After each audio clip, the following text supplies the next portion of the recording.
اور بدتی جو انسان ہوتا ہے، بدتی انسان کی نہ تو نماز قبول ہوتی ہے، نہ فرض قبول ہوتا ہے، نہ روزہ قبول ہوتا ہے، نہ حج قبول ہوتا ہے، نہ صدقہ و خیرات قبول ہوتا ہے، اس کا کوئی عمل قبول ہی نہیں ہوتا ہے۔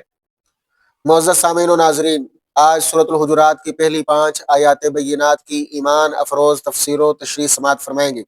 پہلے سورۃ الحجرات کا تعارف سماعت فرما لیجئے۔ سورۃ الحجرات مدنی سورت ہے، مدینہ طیبہ میں اس کا نزول ہوا۔ اس کے 2 رکوع اور 18 آیات بینات ہیں۔ ترتیب قرآن کے اعتبار سے 49 نمبر پر یہ سورت موجود ہے، اور ترتیب نزول کے اعتبار سے 106 نمبر پر یہ سورت ہے۔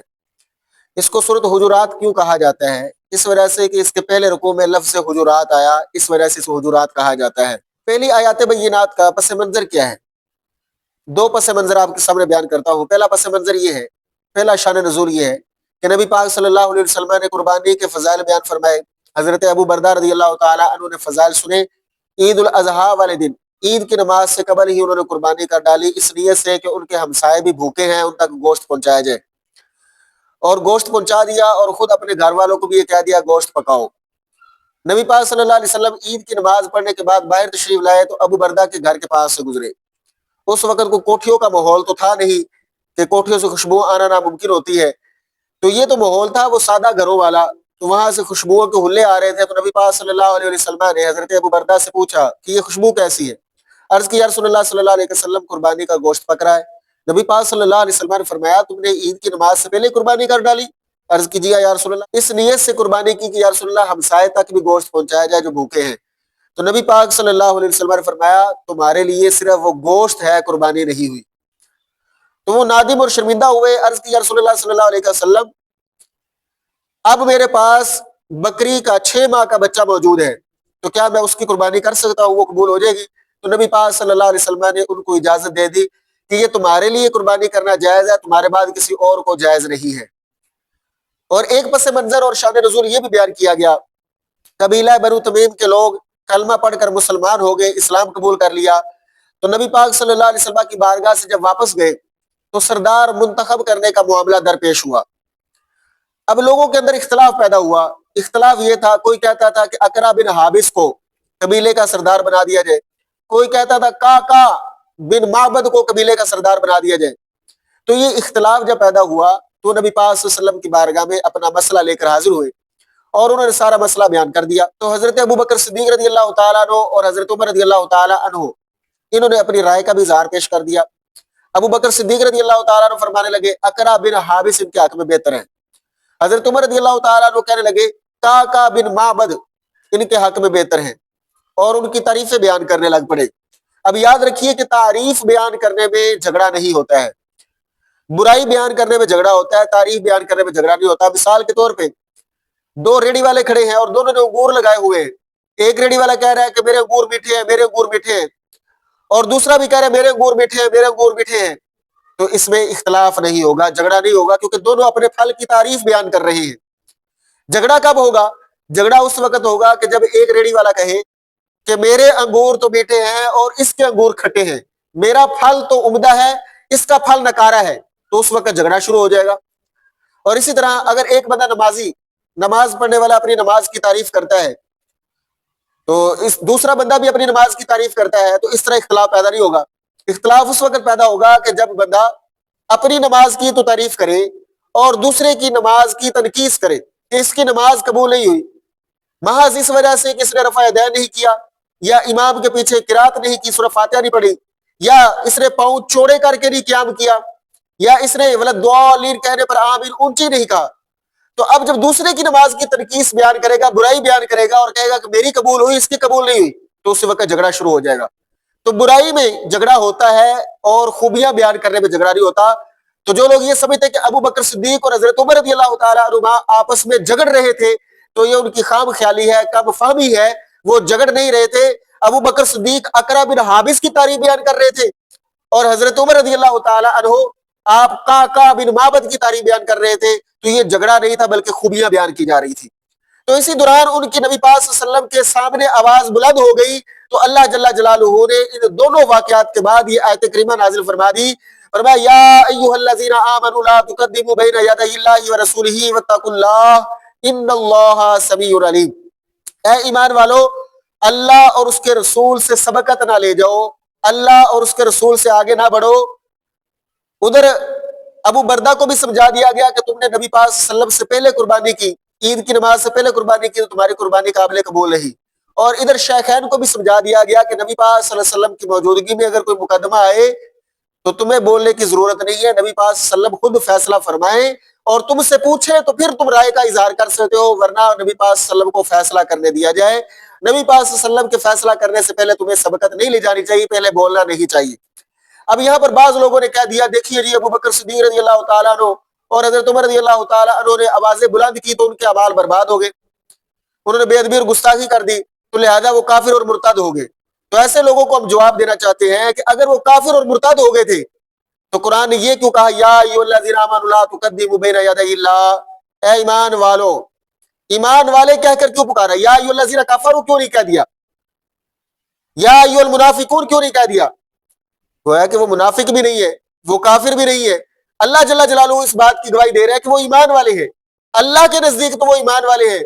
اور جو بدبخت یہ کہہ رہے ہیں کہ ہمارے نزدیک ابو بکر اور عمر جو ہے وہ بے ایمان ہے، نعوذ باللہ وہ کافر ہیں، تو ایسے بے ادب گستاخوں نے تو خود کفر کر لیا ہے. اگر کسی مسلمان کے ایمان میں شک کیا جائے تو وہ کفر لوٹ کر واپس آتا ہے، وہ شک لوٹ کر واپس آتا ہے، تو اس وجہ سے وہ خود کفر ان کی طرف جا رہا ہے.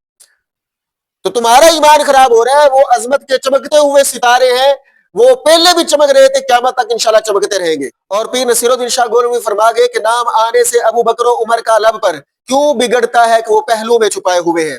اور اگلی آیت کریمہ میں بھی اللہ تعالیٰ نے ان کو ایمان والا کہہ کر پکارا ہے. فرمایا یا ایھا الذین آمنوا لا ترفعوا اصواتکم فوق صوت النبی ولا تجہروا له بالقول کجہر بعضکم لبعض ان تحبط اعمالکم وانتم لا تشعرون. اے ایمان والو، نبی پاک صلی اللہ علیہ وسلم کی آواز سے اپنی آواز کو بلند نہ کرو اور نہ ہی نبی پاک صلی اللہ علیہ وسلم کے سامنے اونچی آواز سے بات کرو، جیسا کہ تمہارا بعض کا بعض کے ساتھ اونچی آواز سے بات کرنا ہے. اس آیت کریمہ میں ادب مصطفیٰ، تعظیم مصطفیٰ، احترام مصطفیٰ بیان کر دیا گیا. حضرت عمر رضی اللہ تعالیٰ عنہ اس آیت کریمہ کے نازل ہونے کے بعد آہستہ آواز سے بات کیا کرتے تھے اور نبی پاک صلی اللہ علیہ وسلم ان سے پوچھ لیا کرتے تھے کہ اے عمر تم نے کیا کہا ہے، حالانکہ ان کی طبعاً آواز اونچی تھی. اسی طرح ثابت بن قیس کی بھی آواز طبعاً اونچی تھی. تو یہ آیت کریمہ نازل ہوئی تو گھر میں جا کر انہوں نے رونا شروع کر دیا اور کئی دن نماز پڑھنے کے لیے مسجد میں نہ آئے، گھر میں نماز پڑھتے رہے. تو نبی پاک صلی اللہ علیہ وسلم نے معاذ بن جبل سے پوچھا ہے معاذ بن جبل ثابت بن قیس کہاں پر ہے؟ انہوں نے عرض کی یا رسول اللہ میرے پڑوسی ہیں، میرے ہمسائے ہیں، میں ان کا حال دریافت کرتا ہوں. حال پوچھنے کے لیے گئے تو انہیں پتا چلا کہ اس آیت کریمہ کے نازل ہونے کی وجہ سے وہ یہ سمجھ رہے تھے کہ شاید میرے اعمال برباد ہو گئے ہیں. تو نبی پاک صلی اللہ علیہ وسلم کی بارگاہ میں یہ معاملہ بیان کیا گیا. نبی پاک صلی اللہ علیہ وسلم نے حضرت ثابت بن قیس کو اپنی بارگاہ میں بلایا اور حضور علیہ الصلوۃ والسلام نے ارشاد فرمایا اے ثابت بن قیس تم ان میں سے نہیں ہو، تم اہل جہنم میں سے نہیں ہو بلکہ تم اہل جنت میں سے ہو. حضور علیہ السلام نے ان کو جنت کی بشارت عطا فرمائی. یہاں پر بعض لوگ اعتراض کرتے ہیں کہ دیکھیے جی نبی پاک صلی اللہ علیہ وسلم کو یہ سنی لوگ حاضر و ناظر سمجھتے ہیں، تو قرآن نے تو کہا کہ نبی پاک صلی اللہ علیہ وسلم سے آواز کو اونچا نہیں کرنا ہے یا نبی پاک صلی اللہ علیہ وسلم کے سامنے اپنی آواز بلند نہیں کرنی ہے. تو یہ حاضر و ناظر سمجھنے والے نبی پاک صلی اللہ علیہ وسلم کو سامنے سمجھ کر ان کے سامنے ہی اونچی آواز میں نعت بھی پڑھ رہے ہوتے ہیں، ان کے سامنے اونچی آواز سے تلاوت بھی کر رہے ہوتے ہیں، ان کے سامنے اونچی آواز سے بیان بھی کر رہے ہوتے ہیں. تو لہذا ان کے تو اعمال برباد ہو گئے. تو پھر ہنس کر کہتے ہیں کہ اعمال برباد ہی کیسے ہوں گے، کیونکہ یہ بدعتی لوگ ہیں اور کفری عقیدہ رکھے ہوئے ہیں. تو کفری عقیدہ رکھنے کی وجہ سے اور بدعت کرنے کی وجہ سے ان کے اعمال تو پہلے برباد ہو چکے تھے، تو اب اعمال ہوں گے تو برباد ہو گے، تو اعمال ہے ہی نہیں تو برباد کیا ہوگے. تو ہنس کر یہ بھی مذاق اڑاتے ہیں. تو ہم ان کو یہ جواب دینا چاہتے ہیں کہ جو تم نے ہمارے بارے میں عقیدہ بنایا ہوا ہے، ہمارا یہ عقیدہ اہل سنت کا یہ عقیدہ نہیں ہے. ہم نبی پاک صلی اللہ علیہ وسلم کو ہر جگہ پر حاضر و ناظر نہیں مانتے. اگر ہر جگہ پر حاضر و ناظر مانا جائے تو یہ بدعتی عقیدہ ہوگا، یہ کفری عقیدہ ہوگا، بندہ دائرہ اسلام سے بھی خارج ہو سکتا ہے. کہ ہر جگہ پر حاضر و ناظر مان کر اللہ کی صفت نبی پاک صلی اللہ علیہ وسلم میں داخل کی جائیں تو اس طرح تو بندہ دائرہ اسلام سے خارج ہو جائے گا. اور بدعتی جو انسان ہوتا ہے، بدعتی انسان کی نہ تو نماز قبول ہوتی ہے، نہ فرض قبول ہوتا ہے، نہ روزہ قبول ہوتا ہے، نہ حج قبول ہوتا ہے، نہ صدقہ و خیرات قبول ہوتا ہے، اس کا کوئی عمل قبول ہی نہیں ہوتا ہے. تو بدعت کرنے کی کیا ضرورت ہے؟ تم پہلے ہم سے ہمارا عقیدہ تو پوچھو، تمہارا عقیدہ ہے کیا؟ ہم ان کو بتلاتے ہیں ہمارا اہل سنت کا عقیدہ کیا ہے. ہمارا اہل سنت کا عقیدہ یہ ہے کہ نبی پاک صلی اللہ علیہ وسلم اپنے روضہ انوار میں جلوہ فرما ہیں، اس جگہ آپ صلی اللہ علیہ وسلم حاضر ہیں اور اسی جگہ سے آپ صلی اللہ علیہ وسلم ناظر بھی ہیں.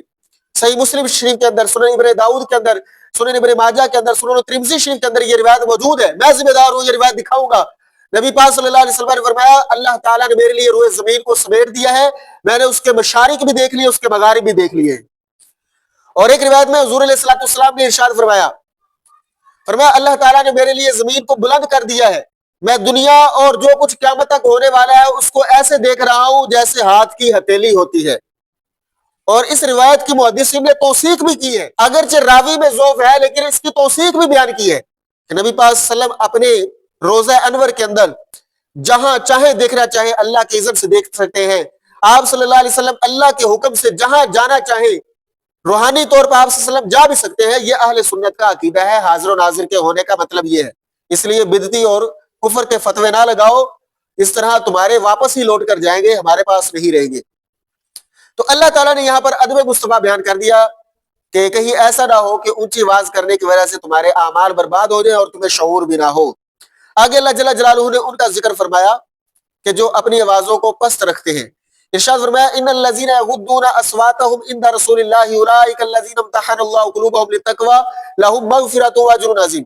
بے شک وہ لوگ جو اپنی آواز کو نبی پاک صلی اللہ علیہ وسلم کے سامنے پست رکھتے ہیں تو اللہ تعالیٰ نے ان کے دلوں کو خاص کر لیا ہے تقوی کے لیے، اللہ تعالیٰ نے ان کے دلوں کو تقوی کے لیے چن لیا ہے۔ فرمایا لهم مغفرة واجر عظیم، ان کے لیے بخشش بھی ہے اور اجر عظیم بھی ہے۔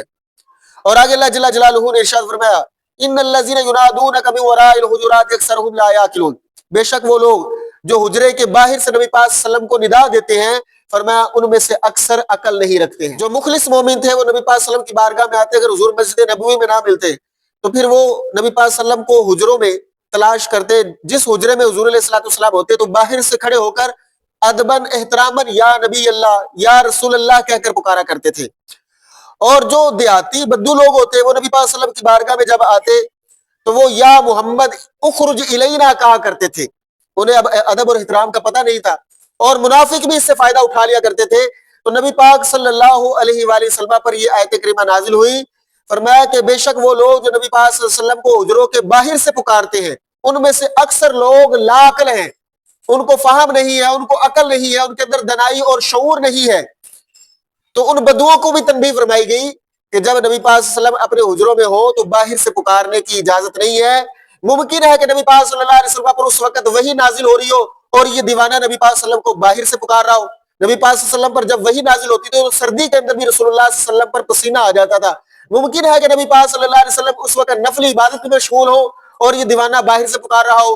ممکن ہے کہ نبی پاک صلی اللہ علیہ وسلم قرآن کی تلاوت کر رہے ہو، ممکن ہے کہ نبی پاک صلی اللہ علیہ وسلم اللہ کا ذکر کر رہے ہو، ممکن ہے کہ نبی پاک صلی اللہ علیہ وسلم اس وقت آرام کر رہے ہو اور یہ دیوانہ باہر سے پکار رہا ہو۔ تو اس وجہ سے منع فرما دیا گیا کہ نبی پاک صلی اللہ علیہ وسلم کو باہر سے پکارنے کی تمہیں اجازت نہیں ہے۔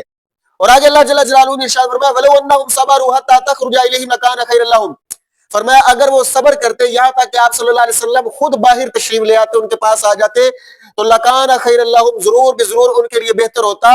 وَاللَّهُ غَفُورٌ رَحِيمٌ، اللہ بخشنے والا اور رحم فرمانے والا ہے۔ قرآن مجید میں تو اللہ تعالیٰ نے مسئلہ استئذان کو بھی واضح فرما دیا۔ اگر کوئی بندہ کسی سے ملاقات کرنے کے لیے جاتا ہے اور آگے سے وہ بندہ نہیں ملتا، یہ 3 مرتبہ دستک دے، پہلے تو اجازت مانگنی چاہیے، سلام بلانا چاہیے، اجازت کے بغیر گھر میں داخل ہونے کی ضرورت نہیں ہے، پہلے اجازت لے، سلام بلائے اور پھر جا کر گھر میں داخل ہو سکتا ہے۔